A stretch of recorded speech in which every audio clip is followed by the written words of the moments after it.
I can't hear you. All right. Well, that's part of it.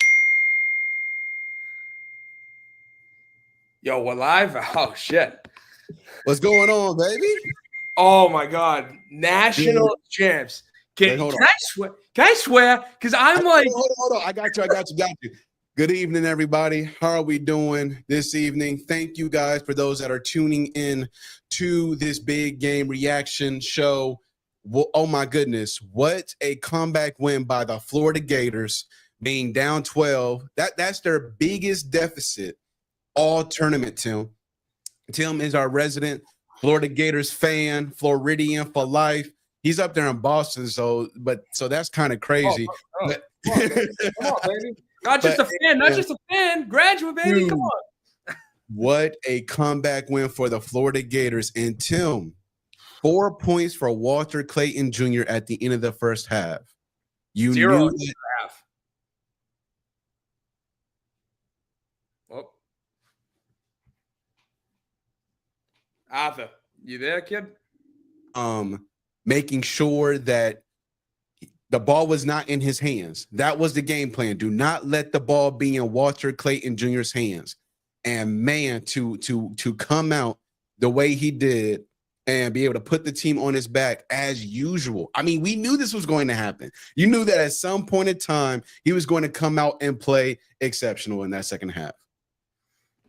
Oh my God. Like that game was an absolute roller coaster of emotions.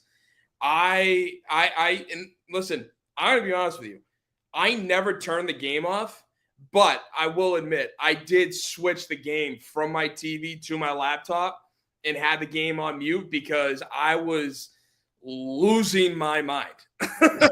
Like I'm gonna be honest, like that was just absolute. And again, I've been saying all tournament that the Gators haven't played a full 40 minutes. Mm-hmm. And I was expecting, like even game one, they let up, and that was the reason why they didn't blow them out of the water by 30 plus. Yep. I forget even who they played, but Norfolk State, right? Something like that, yeah. Yeah. Yeah. So they so I'm like, I'm waiting for the best game of the tournament. Best game of the tournament. No one can handle them. And what do? They just came out flat, nervous. Their emotions were through the roof. Like it was awful to watch. Mm-hmm. And I kept trying to tell myself at halftime, like, listen, it's a 3-point game despite the 9 turnovers, despite Walter Clayton not scoring a single point in the first half. Mm-hmm. And giving up, I think, 6 offensive rebounds at halftime, something like that. So I'm like, okay, we're not there, but there's some hope. Mm-hmm. And then, of course, the first 5 minutes, I'm ready to punch all these refs in the face and throw them into jail. Like, what was that nonsense? It's almost like they were like, oh, Florida's now playing physical, so we're just calling everything. Mm-hmm. And again, all things considered, it did kind of level out by the end of the game.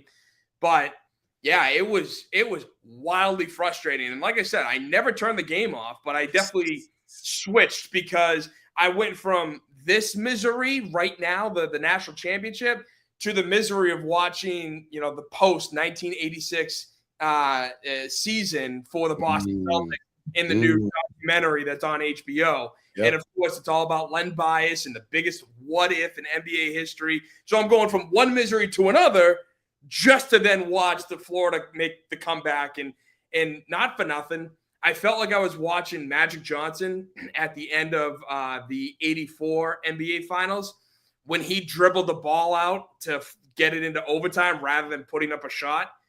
Because I don't know what Houston was doing. I was expecting them to try to shoot a 3, and then Sharp just kind of, panicked and pooped his pants, and it was night, baby. Oh, my gosh. So we're going to lead up to that point. We're going to lead up to the post game. I want to talk first about the first half. First off, congratulations to the Houston Cougars and Kelvin Sampson on an exceptional season. Like that, They played amazing all year. And they're just gritty. That's the type of game that they like to play. They're significantly more experienced than a lot of teams. So that was able to really help them, especially when it came in tight situations. You saw that last round against Duke, mainly because Duke is so young and inexperienced with an up-and-coming coach in John Shire, and Kelvin Sampson and his Houston Cougars crew were able to just pile it on to them. I mean, Duke only scored 1 point. What was it, the last 10 minutes of the game? 10 and a half. One field goal in the final 10 and a half minutes. And so then you see tonight how it let's talk about the first half, right? So you said it. The first half, abysmal for the Florida Gators. 9 turnovers, right? Will Richards was the main reason why y'all were even in that game. 14 of the 28 points in that first half came from him. While we said it earlier that Walter Clayton Jr. had 0. Y'all also had 22 rebounds. Y'all won the rebounding battle by 3, but you also mentioned Houston's 6 offensive rebounds. And what's wild about that, they didn't have any second chance points off of those. Yeah, see, I couldn't believe that because I could have sworn that Houston, like several of Houston's early points absolutely came off of offensive rebounds. So like the fact they showed that 0 there, I was like, and again, I don't know if I'll watch the game back because I don't want to get as hot as I did, but if I do watch the game back, like I'm definitely going to try to pay attention to that because coming out of the halftime to see that 0, I was like, nah, there's no way. And so then on the flip side, you had Houston, right? Double teaming, again, taking the ball out of Walter Clayton Jr.'s hands. They were 2 of 14 from the 3. But it was just like, dang, like being down 3 was the perfect position that you really wanted to be in against this gritty Houston Cougar squad. And then coming out of the second half, I mean, you talked about a little bit about the referees. Then calls started being made. And they even said on the broadcast, the call, they were allowing them to be physical, right? There wasn't a whole bunch of the whistle blowing. And then all of a sudden in that second half, you started seeing a whole lot more of those ticky-tack calls that they were really letting go in the first. And I was quite surprised because I'm like, look, Houston plays physical. That's how they are. You talked about it all season. You talked about it all tournament. They're going to wear you down. That's just who they are. That's how they play. But Florida was able to fight back from it. 12 points down in the second half, their biggest deficit of the entire tournament. Again, Walter Clayton Jr., 0 points in the first, and then he finishes with 11. There was a point in there where they were outscoring Houston 27-18 for 12 minutes. It's like, wow, now we're seeing a little bit of a collapse from Houston. They were starting to get lackadaisical on defense. Again, Clayton got going. Cotton, he was able to keep you guys, in check. And it's just like, wow, like what we're seeing, we're not accustomed to seeing. We're seeing Houston be able to end games like this and be able to just keep their foot on the necks, and they just weren't able to. Yeah, and honestly, I thought Condon was coming out of that halftime, and like I said, that first 5 minutes, the referees we discussed, like I honestly thought Condon was going to get thrown out of the game. Not because he was going to punch somebody, but because he was just going to foul out. And I was like, it felt like every call was going against Condon, coming out. And I'm like, if we lose him, we're screwed. Yeah. And especially, and I don't know if we want to fast forward to Chinyulu's little incident. Yep. But I did have a moment there when I saw that go down. I'm thinking to myself, this is how Florida's going to end up losing this game. Like this is it. It's the Marco Wilson shoe toss all over again. Yep. Just in the grandest stage in men's college basketball. So it petrified me, and rightfully so. And here I'm looking at it being, I think it was 62, 63. Gators Houston, and I'm thinking to myself as the minutes are ticking off, going, and I think that was like around the 3-4 minute mark. I thought to myself, we need to score 70 in order to beat them, especially with the whole talking about in the first half, saying that everyone who scored under 70 versus Houston lost. Yeah. So that was my thought. But yeah, going back to Chinyalu, man, I was like, that's going to kill us. Walter Clayton Jr., 13 points in the final 8 minutes of the second round game, 13 points in the final 5 minutes and 30 seconds of the Elite Eight, 10 points in the final 4 minutes and 30 seconds of the national semifinal. And then tonight he goes in and does what he does. He's y'all's closer. I mean, we just see that. So again, shout out to the Florida Gators and them getting the job done. We're about to bring in one of my favorite Ohio State Buckeyes of all time, a guy who got to the Final Four with the 1998-1999 Ohio State squad, George Reese. How we doing, sir? Hey, what's going on, man? What's going on? Y'all can hear me good? Yes, sir. Thanks for having me on, y'all. Thanks for having me on.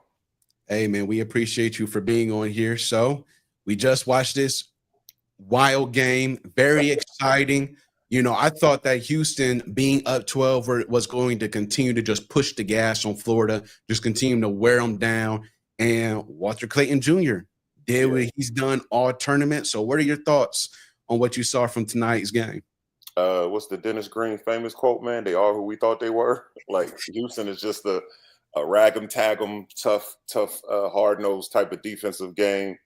They wore Florida down, and I think Clayton Jr. got going, and when they needed him down in the game. But at the end of the day, Houston just couldn't score the basketball, man. I think in today's game, you have to be able to put the ball in the basket, and they weren't able to do that those last few possessions. It was either a turnover or kind of like, ill-advised wild shot. So I think that's what it just came down to, those last few possessions.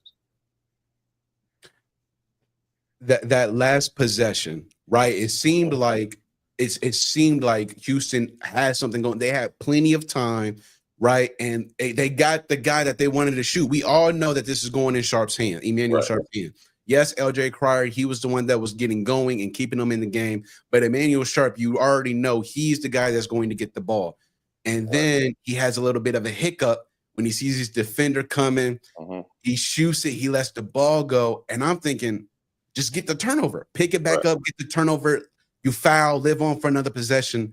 And he didn't do that. When you saw that, what was going through your mind? Like, I just think kind of a little panic, man. And from what I've seen of Sharp, too, especially in the tournament, it's either straight line basket drives or he's pulling up, deep from three. So creating something, kind of like organic off the dribble really isn't his game. So I think that's why I kind of got mixed up there. But like I said, sometimes it comes down to those wild possessions and just the basketball IQ or just anything in that small spot, man, just gets kind of messed up. He could have grabbed it, took the turnover, but I guess he was thinking this is the last possession for us to go win the game. So maybe he was hoping one of his teammates could come and grab it. You see he was grabbing people, behind him too. And hats off to Florida, man, for showing that. You've seen all the Houston highlights all week, right, on social media with them diving on the floor and everything. So hats off to Florida for, showing that athleticism and getting to the ball and letting that clock run out, man. Both teams, man, just supremely athletic. I mean, they played extra hard. You saw that Florida team almost like they wore Auburn out, man. And Auburn is what? They got the same age as Oklahoma City Thunder. So they're one of the older teams in the country. And you saw them beat on opponents all year. Florida kind of wore them out athletically. And, the player of the year, candidate Broom, he was gassed and out of breath at the end of that game. So Florida is showing their athleticism today against arguably the most athletic team in the country in Houston.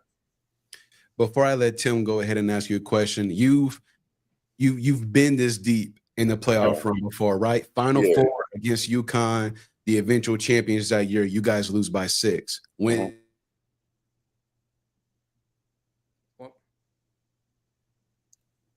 froze, huh? Yeah, really. That was a heck of a question, huh? There we go. Hey, my internet messing me up right now. As I was saying, how does it feel to be, to lose by, you guys lost by 6 to the eventual champions in the UConn Huskies that year. How does it feel to lose by that much? It was just 6 points. And it just feels like, man, y'all were so close. Y'all were right there to go on to the national championship. Man, that 6 points felt like 16. It felt like 26, bro. Like, just to get that far and not get the W, man, it hurts, right? Because then, like, when you're sitting in the locker room after the season, you like, we made it this far, had this much, this emotional roller coaster to get that far, and then you don't get it. It hurts. So the points really don't matter in that game. And if you really saw the way the game was, and UConn was eventually the national champions, but we were in it, but we were never in it. We weren't out of it, but we were never in it, right? It came down to those last few possessions, man, where Rip was hitting double pump, off the curl. It's just like they had us close, but they always had control of the game. We were just never really into our offense. And you saw like a veteran team kind of, show us like who the better team was at the time. So they got the win and end up knocking, I think, Duke in the national championship. Go ahead, Tim. Yeah, well, it's funny you say that because that's actually kind of how I felt with this game. Right. Like Houston is controlling it, but Florida's kind of sticking around. You Right. never know what's going to go down. Why? What do you think, went down at halftime for Florida to kind of figure it out? Because it still took them, the halfway through the second half, if not three-quarters of the second half, just to get, their second lead of the game, since 8-6. What is it about, a team in that situation where you're sitting there going, we still got this. Yes, we are not playing our game. Right. But as long as we stick around, we can come back. I think they showed their resolve, right, for being a, championship caliber team. And I think they started going to the basket. You saw some of the layups of Richard, and even Aberdeen was going to the basket. They stepped their aggressiveness up on the offensive end. And then you got to be somewhat confident going into halftime. I think Clayton didn't have a bucket at halftime, right? Nope.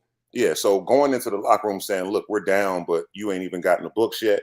I think that's a vote of confidence too from, I think he's most outstanding player of the whole March Madness right now. So having your best guy not even score a point going into halftime and you're not really out of the game, I think that's going to be a little bit of confidence booster, in those first few possessions. I think he had a 3-possession run, man, where he came up, he caught the ball at the top of the key. I think he threw a nice little lob, Condon? Yeah. High-low, came down, got the steal, came down, got fouled. Like, so the first 3 or 4 possessions, man, he had an imprint on the game. And I think that's when he got going. And I think Florida kind of, followed his lead. Yeah. That was very, very depressing for most of that game for me, let me tell you. This was like both teams played excellent defense. Yeah. So it was going to come down to whoever got a rhythm, late in the game. And like I said, Houston just couldn't get it done on the offensive end late in the game. It was either a turnover or, kind of a contested shot. People don't talk about contest, right? I don't think those are in the stat books. I'm sure assistant coaches keep it. But a lot of those contested shots that Florida had late in the game was, some great defense on their end. Even when they got pushed all the way out to half court on that last possession, so that's small stuff that you watch in film was just like you're physical, take them out their offense and make it harder for them to score. Yeah, one thing I definitely noticed, or I did notice, again, late in the second half, or from halftime, it was both teams shot 38%. And Right. Florida was down 3 at the half. Right. Then late in the second half, I noticed that they showed that same stat, but it was this time Florida was at 41% and Houston was at 37%.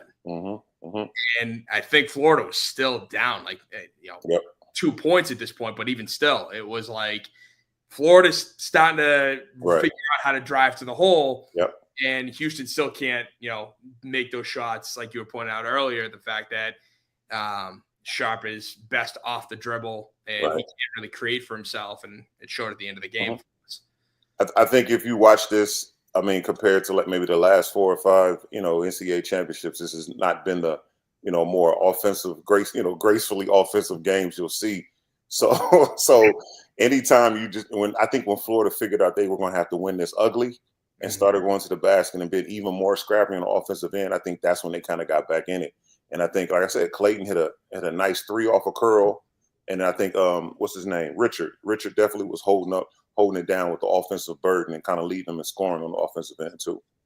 Absolutely.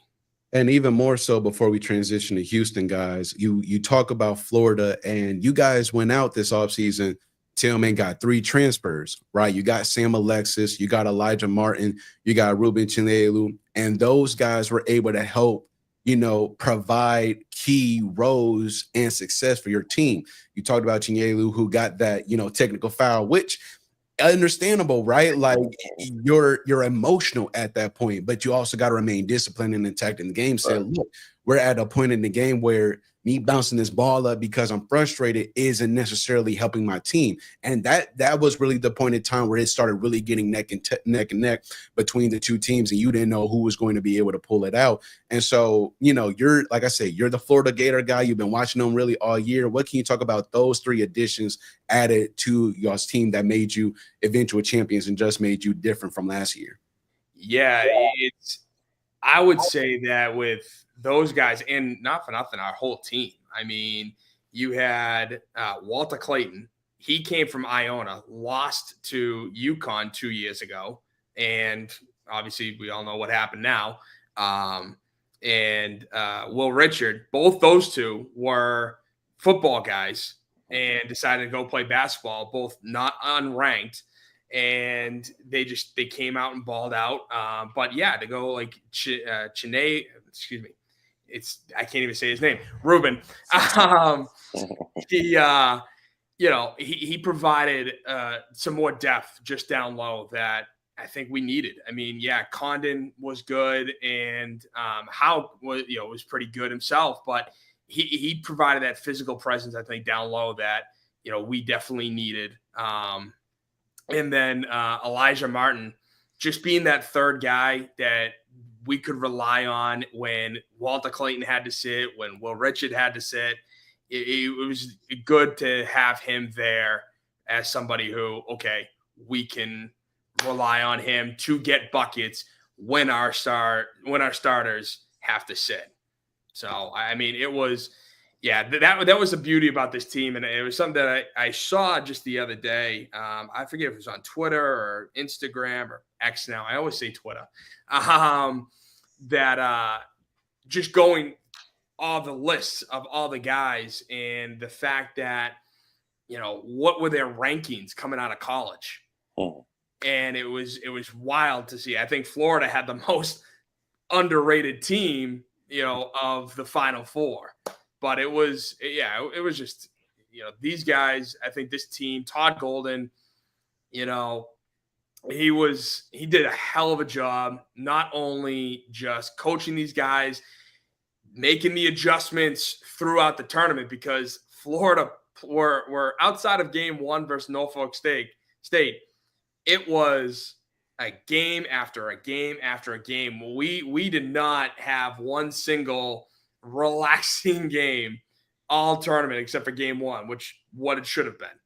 So I think each one of these guys provided were good depth pieces, were good instrumental pieces and they filled exactly their role. And that's why, hey, we're lucky enough to raise another banner in Gainesville, baby. I want to transition to Houston, the Houston Cougars. Again, congratulations to them to getting this far and, just coming up a little bit short, just coming up a play, possibly a turnover, just a game short of winning the national championship. But it also goes to show, Unc, that, yes, you can have your one and dones like the Cooper Flags at Duke. You can have your phenoms. You can have these guys who are they look like generational sort of talents that are pro ready year one. But you got guys like Houston who are older, more experienced, with an amazing coach in Kelvin Sampson. He's been there for 11 years, 69 years old. He would have been the oldest coach to win a national championship. This would have been his first ring, right? But you had your core guys with L.J. Cryer, Joran Roberts, Emmanuel Sharp, Javier Francis, and Jamal Sheed left to get drafted by the Toronto Raptors this past year. What does that say about the older experienced teams like Houston, like Auburn? Are we seeing a transition maybe towards like the older teams are going to be the ones that everybody has to look at and respect when it comes to how far you want to go into the March Madness? Oh, the tide has definitely shifted. I mean, if you look at the comments from, a guy like Rick Pitino, everybody was talking about how controversial his comments were, saying, I'm not recruiting high school kids anymore. But that's kind of like every coach's decision right now, right? Like, it's not about going to the live period and going on the summer circuit with Nike, Under Armour, and Adidas you're looking to see who's hopping in that transfer portal. So having older, experienced teams is becoming the norm now. You kind of seen it with Auburn. If you really look at it going into the year, Auburn was probably the number one. I think they were the number one overall seed, at the end of the year. And they looked like, outside of Florida was the team to beat because they were like, I think the average age is older than Oklahoma City Thunder, right? So they were a very seasoned and old team. They just couldn't get it done, came down to the last few possessions. But that is the change we're going to see in college basketball with NCAA. And I think that becomes, with the NIL and the revenue sharing and things like that. I think, now you can go to junior college for 2 years and then transfer out of junior college, and now you get 4 years of eligibility. So the NCAA is trying to hold on as long as it can to try to figure out to get some parity and get some more competitive things in the NCAA. So in another couple of years, you're going to see probably one of these mid-majors with 25, 26, 27-year-olds like you saw with like Oakland University, I think a couple of years back, make a deep run in the tournament. And that's what I think. One quick note too about Cooper Flagg. People don't understand he was supposed to be a high school senior right now, and he still was out there dominating against all these older kids. So people are not understanding how great of a year he had, as a college freshman. But see, the whole transition of if you're coming in a McDonald's All-American and thinking you're going to start and come out average 20 points as a freshman in NCAA, that's definitely going down. That's going downhill right now. You have to be really special to come out as your freshman year and produce at that high level and become an NCAA All-American in your first year. So you're going to see a lot of older teams, a lot of seasoned veterans out there, more ticket sales, right? Because you've seen these kids 3 or 4 years go through the process of bad teams and then go on a magical run. So I think the NCAA is trying to get that money back to with the ticket sales. Culture and consistency. That's what it is right now. Yeah, you see it with Houston, you saw with Auburn, and now with Florida. Culture and consistency you're going to need in order to win. But I also want to say, because you also deal with high school basketball players. You know what I'm saying? So I got to ask you, like, as a guy who works out with high school basketball players, know plenty of them, what is their mindset and what is the challenges that they realize and they're going to have to face in this new era of college athletics? It's humbling. And it started around I was coaching AAU with, Nova Village Athletic Club, that's an Under Armour team on the shoe circuit. And you started seeing the trend started in 2022. Like these seniors, they was like, nah, we don't want you guys. We want these transfer guys that's coming here. And a lot of guys thinking they're coming out of high school going D1. Nah, you're going to have to go D2. You're going to go D2 or D3 and then try to transfer up. So you start seeing the trend that was happening, about 3 or 4 years ago. And it was crazy when it happened. And it happened so quick because you started seeing like, okay, this guy transferred into Kentucky or transferred here and had a successful year. So it kind of broke the seal of it. But if you're not a bona fide Division I kid coming out of high school, you really got to sit down with your family and reevaluate if you're a D1 or a D2 guy. And then look at D2. Like D2 is looking like, like an under level of Division I with all the Division I transfers that are going down into Division II level and then being successful and getting on those and stacking those teams. So it definitely was a humbling experience for a lot of these high school seniors, and they had to sit down and kind of reevaluate where they thought they were. I want to also ask you, are we possibly seeing a shift in what conference dominates college basketball? Because right now you see the Big 12, right? They won back-to-back championships in 2021 and 2022 with Baylor and Kansas. You have 4 Big 12 schools that were in the last top 25 rankings with Texas Tech, Iowa State, BYU, and Houston, who was 35-4 overall and 19-1 in conference play. But then you go over to the SEC. They had Tennessee, Alabama, Texas A&M, Missouri, and Florida, 35-4 overall, 14-4 in conference play. Is it possible that the ACC, who we all, either respected, we hated, we feared, we loved, all of those things, is it possible that ACC is no longer king of college basketball? I mean, that could be, that's definitely a valid point to debate.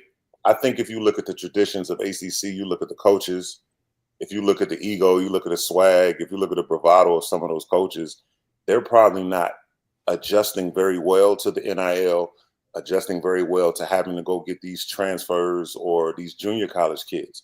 If you look at the conference you said has been successful is the SEC, a lot of them, and I had this point earlier today, and they're in that Texas, Oklahoma region to where, I'm a JUCO kid, right? So a lot of the better programs in junior college are in that region. So they kind of have more of a direct connection to get those guys coming out of junior college to come plug and play right now and be successful, in big time Division I basketball. Whereas I think some of the blue bloods, as they call them, are not, they haven't just figured it out yet. And I think Rick Pitino, like I said, his statement was like, I'm not playing around anymore. You know what I'm saying? I got to do what I got to do.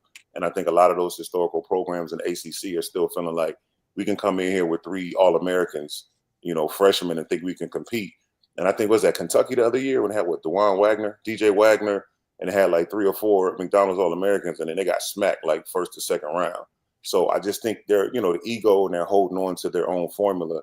But now I think they're trying to figure it out. Like, I need a 22-year-old to come in, you know what I'm saying, and play and start for me next year. You mentioned the new rules now with JUCO. You can. Oh, go ahead, Tim. Go ahead. What you got? No. I was just gonna say, Arthur, thank you so much for having me on, guys. I'm gonna go to bed, but hey, nice to meet you. Go Gators, baby. Right. Thank you again. For sure.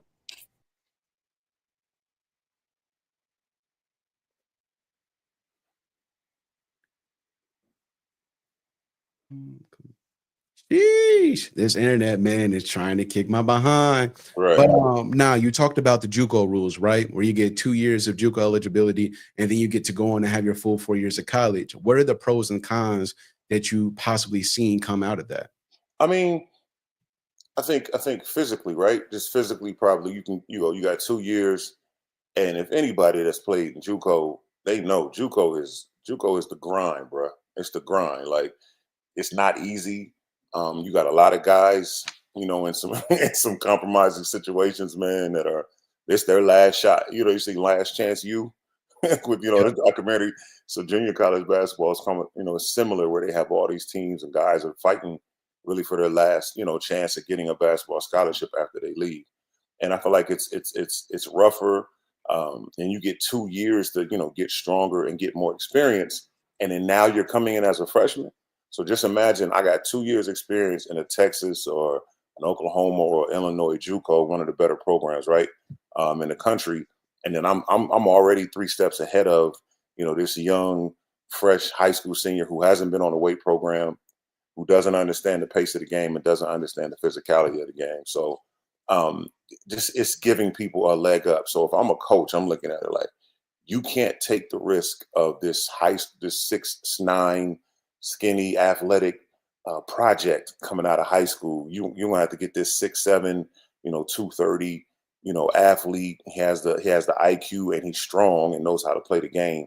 You're gonna pick him over the project because your job is on the line. So it cuts back the percentage of error that guys are gonna have, for winning at the next level too. Last 2 questions I got for you. This is the end of the year, right? This was the last dance, and we do this with every single sport. The way too early predictions, right? You're way too early top 25. You're way too early, championship projections. Who would you say is a team to look for to possibly win the championship next year? You caught me on guard with that one. I'm trying to think. Man, hold on. Let me look at my notes real quick, because I know I'm trying to figure out. I mean, it ain't gonna be Auburn. So here's another thing too, though. You know what? I'm gonna plead the fifth on that right now. So we gotta check. The transfer portal just opened, right? So we gotta let some of that dust settle, man, with the transfer portal before we start looking at it. Like, I know Michigan State of the Big Ten is definitely somebody that's gonna be, like I said, back in action. And they got a fairly young team. And like I said, I feel like they had a great year all year. Like Duke is going to retool, I'm saying, but there's not going to be another Cooper Flag. I mean, BYU is going to definitely have some next level type of talent. It's just, we just got to see how this transfer portal kind of settles out and see how they put the pieces together. And then we can be like, okay, they can make a run. Because it's almost like a pro. It's almost like the professional level, where you put a team together and try to go after a national championship that following year. Not a program. We're not building programs like that anymore. Yeah. So my last question, another fun one, right? The last time the Florida Gators won the national championship was 2007 under Coach Billy Donovan. I remember that. All right. Now, I was watching that. On I was watching that one. yeah, we were all watching that one. Yeah. Key players on this roster: Corey Brewer, Tarian Green, Joakim Noah, Al Horford, Al Horford. B. Humphrey, Chris Richard, Walter Hodge, Maurice Spates, Yep. Brandon Powell, Dan Warner. Like they had a squad, right? Yep. I saw Walter Hodge sitting in the crowd. I got a chance to play against him for a couple years overseas in Poland too. I think I saw him sit in the crowd next to a big fella. What's big fella's name? You just mentioned him. Not Joakim Noah. It was Al Horford. He was sitting next to Al Horford in the crowd too. So yeah, they was loaded, bro. They was loaded. And we was coming in there thinking like, man, we got one of the best duos in the country. Yeah. You know what I'm saying? Young Mike and Young Gio out there. And it was just like you saw how good that team was and how balanced they were. And I think I think Corey Brewer might have led them in scoring that game, and it just showed you like he out here 6'8", 6'9", playing the 3 and D in college, bro. That's like, think about it.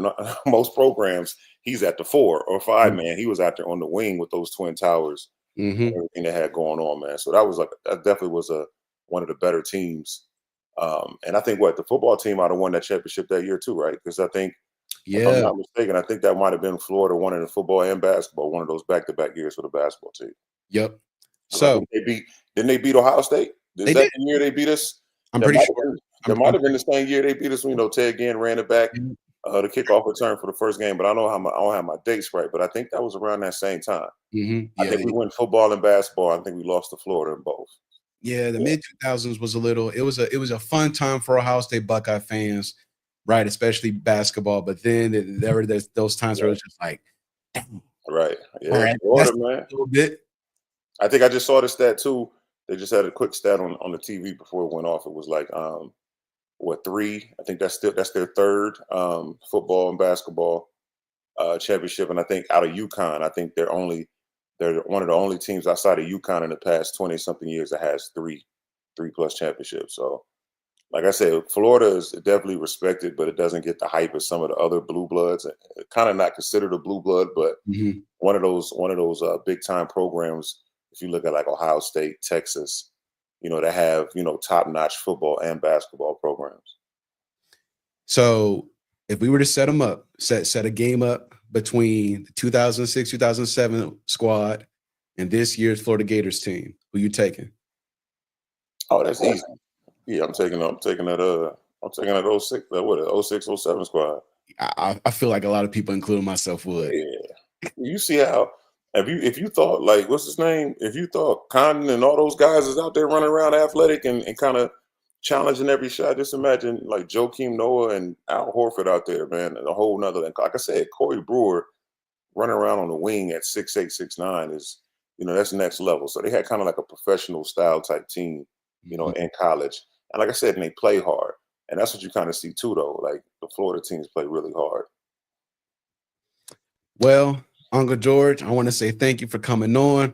I want to thank you guys, the audience, for tuning in to this big game post-game reaction. Shout out to Dan Barner of the Boston Sports Summit as well for joining in. Watch all of his content on the GRYD Network, as well as others like Bryson Carver, Barry Grant Jr., all these guys who are contributing to this podcast space and media. We just, love our sports and we love ball. You know what I'm saying? So again, appreciate you, George Reese. Thanks for coming on. Appreciate you, the audience, for tuning in. You guys have a good night and be safe out there. All right, well, thanks for having